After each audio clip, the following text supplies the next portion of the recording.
on Nairobi's air pollution crisis. And here we are about to talk about solutions. And in studio, I'm joined by Jonathan Daniel Onura, who is the CEO Pullman Transit. Welcome to the program. Thank you. And also Charles Aholi, who is the Executive Director at NAPTA. Welcome to the program. Thank you so much.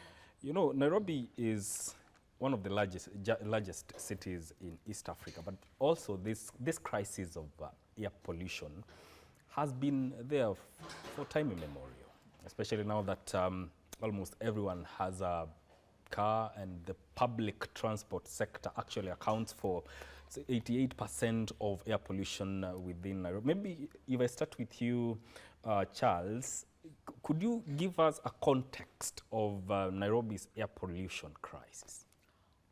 Thank you so much for having me here and to discuss this very important issue of air pollution.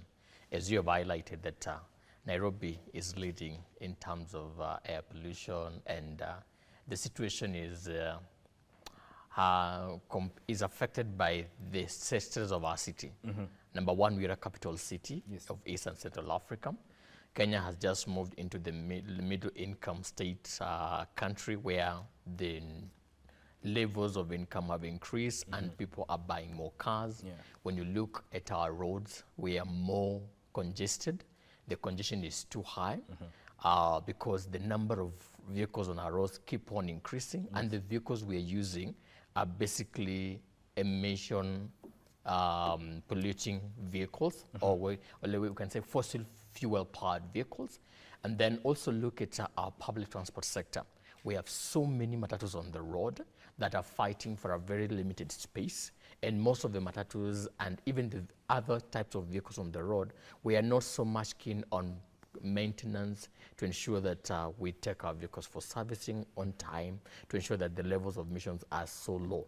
So when you look at it, you find that the more we are growing as an economy, the more people are earning more money, the more people are beginning to look for comfortable means of moving around, and the more we are buying vehicles. You find one family of two or three people, the husband and the wife, everyone drives their own car. And the more we do that, the more we increase the situation in air pollution. And with that, we are negatively impacting our own personal health. And that's why we as an organization, we are always championing how can we have sustainable means of public transport to move more people en masse, rather than having hundreds of thousands of vehicles on the road at the same time, polluting and emitting our environment and causing air pollution that is negatively affecting our health. Yes. Jonathan, you have to agree that the city grapples with the idea of, it's what I would call a scourge of waste management. We have areas where waste is not supposed to be disposed, but indeed it's disposed. Where do we go wrong in managing this? Because it's part of the things that contribute to air pollution. Yes, in my personal point of view, I think that as the population of people increases, we tend to have more waste to deal with at the end of the day. So I think we need more sensitization programs in order to bring people on board on the importance of actually managing waste. We have different categories or classes of waste. We have maybe organic waste, we have metals, we have glasses, we have biochemicals, and all these things need to be disposed in a specific way in order to keep our environment clean. So at the end of the day, if we come up with programs that teach people how to manage their wastes, whether it is from industries, whether it is from their homes or their shops or their restaurants, I think at the end of the day we'll be able to manage actually waste disposal, and in return we can be able to also control the pollution or the gases that are being emitted into the air. Yes.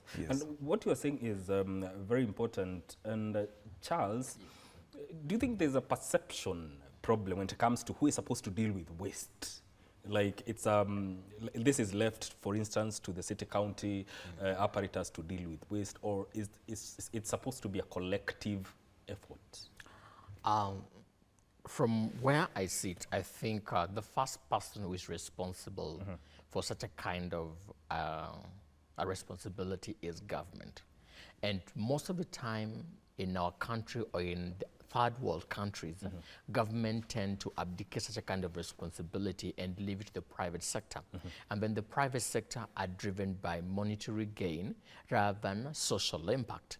And that's where you find even collection of waste, disposal of the same, recycling of the same becomes a more bigger fight because of the profitability involved in that.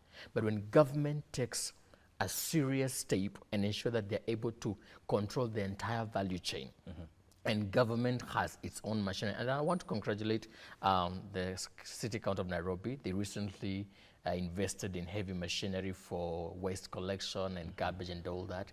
That is the way to go. And I understand there's even a limited company that is owned by a public company owned by the City Council of Nairobi just to handle waste. That's the beginning point of ensuring that government is responsible for such a kind of an important affair. But again, it begins with all of us. From where we live in our homes, how do we take care of our waste? How do we segregate our waste? And do people know that when you are able to manage your waste very well, there's a way you can earn from it. So it can also be an income generating activity for many households if they are taught on ways on how they can segregate waste, and they're able to dispose it very well to the right organizations that are handling the same, okay? And also, when you other stakeholders needs to come in, because there's a lot we can do with waste. Generation of electricity. We've been talking about Dandora Dam site being turned into an industrial hub for energy generation. How long shall that conversation go on? We need to bring everybody on board, the public, the government, different stakeholders in the waste management value chain and such kind of stuff. So all of us have a responsibility, but the biggest responsibility lies with the government of the day. They must take it serious, that there's a serious value chain that it cannot be left to the private side to decide when to pick and to dispose of what and how it's supposed to be disposed of. Yes. Jonathan, do you see Nairobi embracing 100% things to do with, for instance, electric vehicles in a bid to minimize air pollution? Yes, I do. Let me bring you back to the context of public transport operator. Okay. My company, Pullman Transit, exclusively operates electric vans for the purpose of commuter transport. And we decided to take this initiative so that we can be able to reduce the carbon footprint that is being left behind by public transport vehicles on a daily basis. Because in this regard, you'll find that ICE, internal combustion engines, or vehicles that use diesel in order to propel their movement, have a lot of waste to deal with at the end of the month when they are being serviced, or when these vehicles are going for mechanical repairs or maintenance. For instance, you'll find that a diesel matatu or a Nissan would require maybe an oil change, would require air filters to be changed and oil filters to be changed. Now, how do we dispose of this vehicular waste that has been obtained through the service of these vehicles? So we need to come up with maybe recycling initiatives so that we can see how well to dispose these kinds of fluids, maybe transmission fluids that has been drained from the vehicles, maybe engine oil that has been drained from the vehicle, maybe these plastics that are used to make these air filters and oil filters. How best can we be able to manage this way so that at the end of the day, they do not crowd in a heap or they pile up in a heap and end up causing pollutions? Because in my best knowledge, I think that engine oil, for instance, if left exposed, starts emitting some toxic gases into the air, for which in very large quantities may be a bit hazardous to the health of even people who are handling the engine oil. So in regards to electrification of mobility, I think it is the best way forward. Because in return, we will get to have a much more clean environment to deal with. We will have lower costs of operations in regards to negating maybe the amount of cash that we need to pay for electricity in regards to fuel these vehicles. Because as I am operating electric vehicles, I use up to 60% much less in terms of cost of fuel, because my vehicles charge and the cost of electricity is about, like I've said, 60% less than the same capacity of vehicles using diesel. For instance, I have a 14-seater van that uses an average of 2,500 to charge, this is in Kenya shillings, Yes. to charge on a daily basis. But you'll find that an equivalent seater of a Nissan Matatu might use maybe 5,000 to 6,000 worth of diesel in a day. And it ends up polluting the air from the gases that are emitted through the exhaust. So in terms of electrification, I feel that if we continue embracing electric mobility, then at the end of the day, it is a generational change. It's not something that may happen in a day or two, but I think in the next 5 to 10 years, we'll have more people actually realizing the benefits of using electric vehicles for their personal lives and for also commuter transport and other forms of transportation. Yes. Yes. Charles, if we're talking about enhancing the air quality within Nairobi, how does the aspect of urban planning play out in all this? Oh. I think you've touched a raw nerve when it comes to urban planning, because I think we stopped planning for our city in the 1970s, and the current plans that have been in place were supposed to serve a population of less than 500,000 Nairobians, and currently Nairobi is home to almost 5.6 million residents, and urban planning has been the lacking piece in the jigsaw, because with proper urban planning and planning that plans for people, because right now currently when you look at how we do our engineering of our roads, of our public facilities, we either focus on vehicular, we plan for vehicles rather than we plan for people. Look at how we organize, our assets are organized. Even public facilities and road facilities are not there. You find an estate of almost like 10,000 people. They use a very narrow stretch of road because the entire space has been taken up either by buildings or by private developers. And for us to be able to attack the issue of air pollution, then our urban planning needs to change. We need to begin to plan for cycling, walk paths. We need to plan for public transport facilities. We cannot have our matatus parking on the side of the road to pick and drop passengers. We need proper planned facilities that allow for people to access those facilities in a more humane, more safe and efficient manner. And if we do not begin to work on that, then we'll always be in the same, we'll rotate in the same space all through.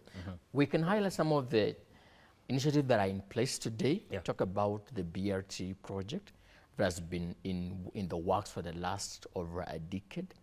Dar es Salaam is ahead of us in terms of BRT implementation.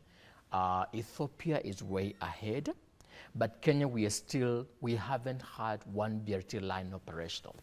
A lot of funding has been put in place, but the biggest challenge becomes the land reserve for BRT is not there. So you either do a retrofitting or a reconfiguration of a road, like what is happening on Thika Road. Look at the planning of Thika Road when it was constructed. I think when we are planning for a major highway like Thika Road, we need to be thinking 30, 40, 50 years ahead. Now, when you were planning this road, didn't we know that there would be need for a BRT lane? And right now, you look at how it's being reconfigured, that the lane will be in the middle of the highway. Now, how do you take people away into the center stages and away from the center stage? And how do you take care of PWD, people with disabilities? How do they access this? Now, you're trying to help people cross a very high-speed highway to access public transport facilities. So poor planning. If we're able to plan our road network, our public infrastructure with air pollution in mind, we'll ensure that critical facilities are taken care of. Public transport facilities, cycling infrastructure, walking infrastructure, parks that can act as carbon sinks for the emissions that are being emitted from. Because again, the transition to e-mobility will take a longer time. But the impact of air pollution to health doesn't wait. Yes. When you are negatively impacted, either you're having a respiratory disease or you've been affected negatively because of air pollution. And just to highlight, from our partnership that we've been working with, we've placed sensors on Mama Lucy Hospital and here at Fire Station. And when you look at the figures that are coming out of those sensors measuring the amount of air pollution, it is just disturbing. And that's why when you go beyond the area of River Road going down, the air is highly polluted.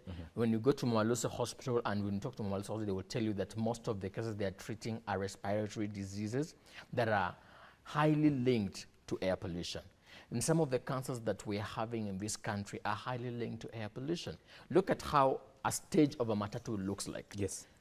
When you go to a stage of a matatu, you'll find a hawker next to the matatu selling his wares, or a mamamboga selling their food, or somebody, a stage is like a beehive of activities. And on that stage, there's a diesel bus that is revving throughout. There's always idling, and you're still inhaling those emissions. After a long time, you hear, the lady who used to sit here and sell her maize, she's in hospital. What is the issue? You are not able to link where she's working and the kind of environment she's been exposed to and the disease she's having. So I think urban planning needs to come in critically. Yes. Our government needs to take it serious. We need to begin to plan for people. We need to plan our city for that human being who is being born today, that they will not come and face the same challenges we're facing today. Yes. Thank you. Jonathan, from what Charles has said, there is a cost implication that comes with air pollution. If you could stress on it. Yeah. Okay, I'm just going to second what Charles has mentioned. We have the Nairobi City County Air Quality Act. Yes. That provides protection to a clean and healthy environment. So this act tends to be able to govern the use and the pollution and to try and manage this sort of pollution that is actually causing illnesses or respiratory diseases.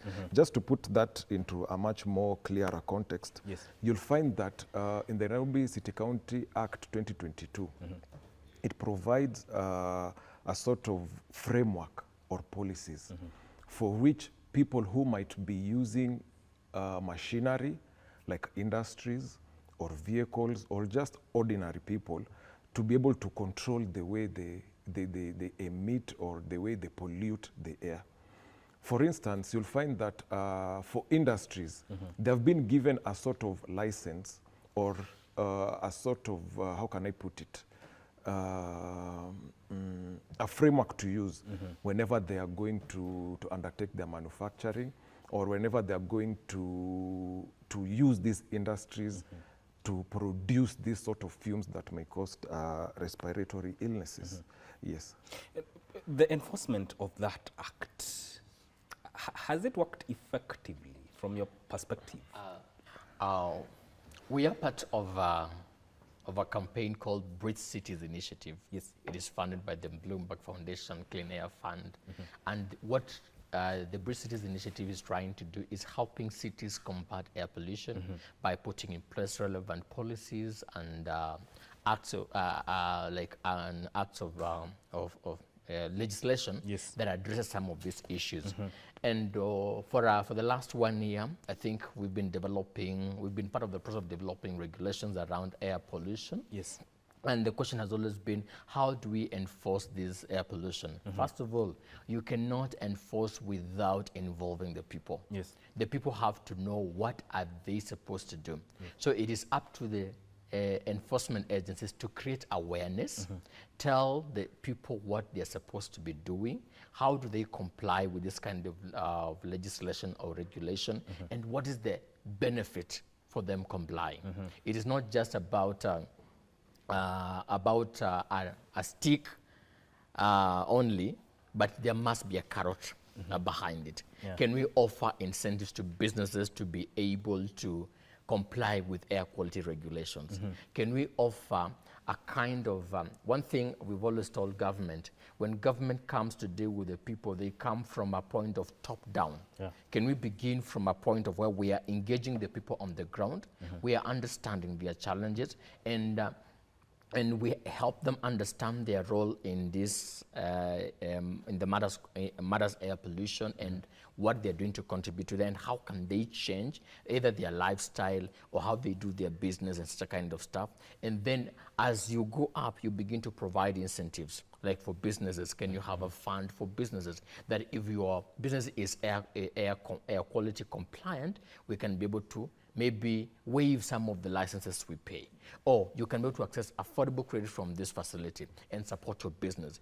But if enforcement will only take place if we put people at the center of enforcement and we allow them to be on the process. Yes. Jonathan, should we have, or is it possible to have low emission zones within the city, even as we talk about green energy and enhancing the air quality within the city? Yes, it's very possible, because at this current point, if you look at the data that is being issued by the Nairobi City County in regards to the air quality and pollution, you'll find that the highest polluted areas within this city are within the central business district and on major highways. And this is because we have these public transport vehicles that are still emitting these poisonous gases through the exhaust, actually still residing within the city and using these major highways. So you'll find that it is very possible to reduce these emissions by taking up some maybe corrective actions towards this. Number one, for instance, we could start by sensitizing these investors or vehicle owners to service their vehicles regularly. This will completely help in reducing the emissions that are being experienced by these vehicles. Secondly, we could urge maybe commuters to try using other forms of transport. For instance, walking or cycling, or maybe just avoiding the use of their personal vehicles for issues that are not of very much importance. And we can also use initiatives maybe like tree planting along the major highways, so that we could be able to clean up the air once maybe these vehicles are not on the road during the night or during the day, because trees really help in cleaning the air. And we can also use such initiatives like spreading, how can I put it, the gospel, or I can put it as a gospel, or of electrification of mobility, because we have advantages of electric mobility. For instance, I can just put one. The electric vehicles tend to move without leaving behind a recognizable carbon footprint.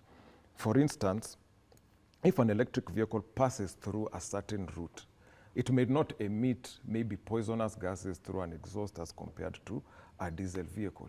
So in my personal point of view, I think electric vehicles tend to really try and reduce these emissions. Yes. He has mentioned something to do with sensitizing the public on this. But even as this sensitization is being carried out, how do we ensure that it's effective? Yes. Public sensitization is always at the tail end of any initiative. It must begin with government. The right infrastructure. Let's talk about e-mobility. Yes. Do we have the right infrastructure to support e-mobility transition? Do we have enough charging stations? Do we have incentives that support the transition to e-mobility? Now, you already sensitized the public to adopt e-mobility, but the cost of acquiring one e-mobility bus or van is quite expensive. What incentives are there in place to support that transition in terms of access to affordable credit, in terms of allowing investors from across the world to come and set up shop in Kenya, thereby creating green jobs and such a kind of stuff?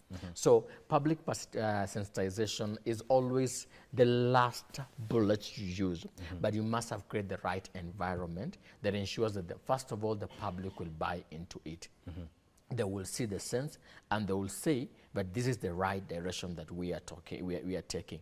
Just for instance, telling them about the impact of air pollution, because Personally, when you have your own car in this country, I think most of the time you allow your service time to pass. I'll just get money and do it. Yeah, it's the vehicle is still moving.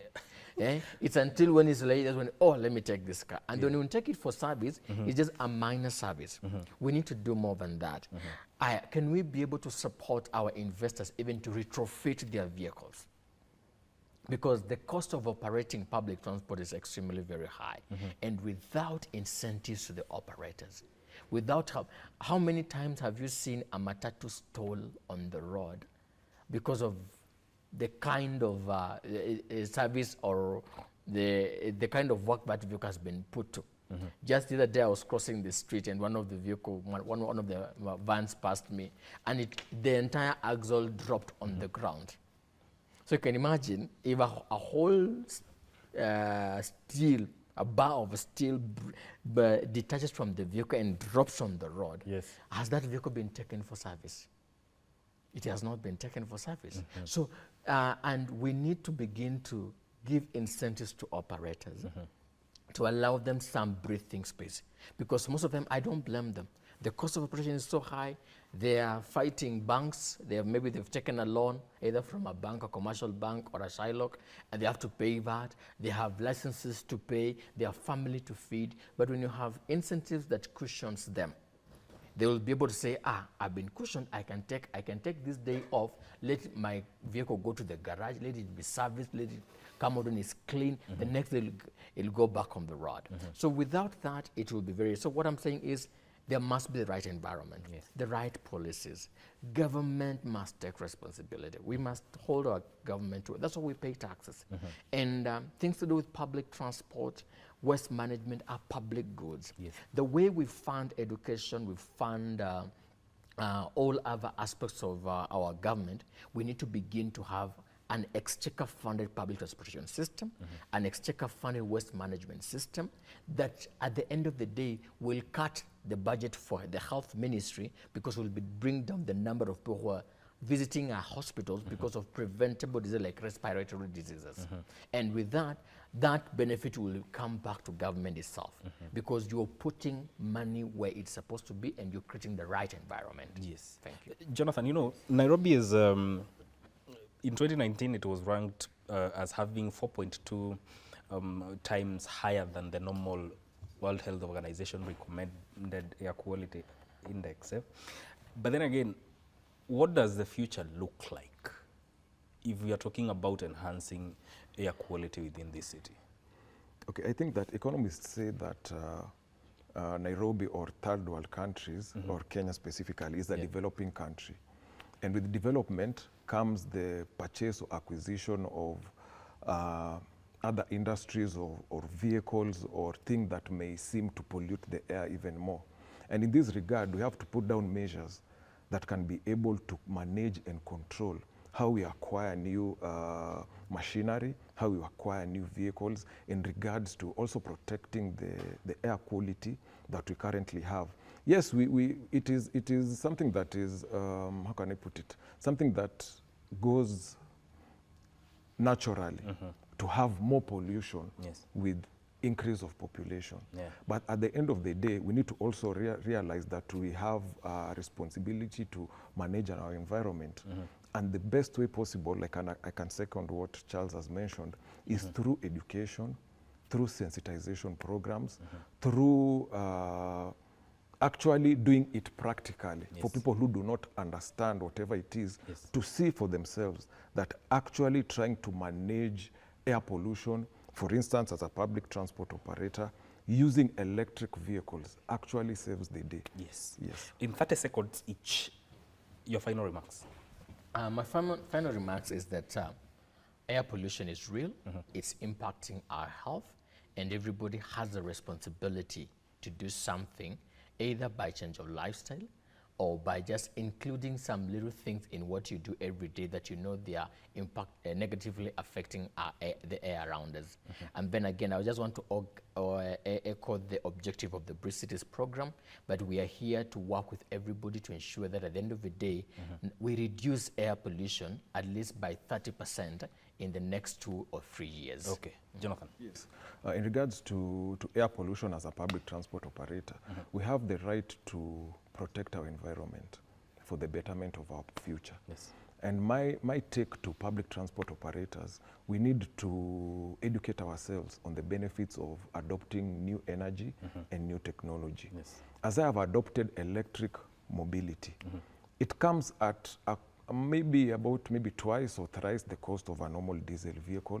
But if we look at the cost benefit in future, it will really help to manage or to keep our environment clean. All right. Yes. Jonathan Daniel Onura is the CEO Pullman Transit, and Charles Holly is Executive Director at NAPTA, joining us here on Good Morning Kenya to talk about solutions to the air pollution crisis within Nairobi. This is where we wrap this conversation. Thank you for tuning in. My name is Mike Migwi.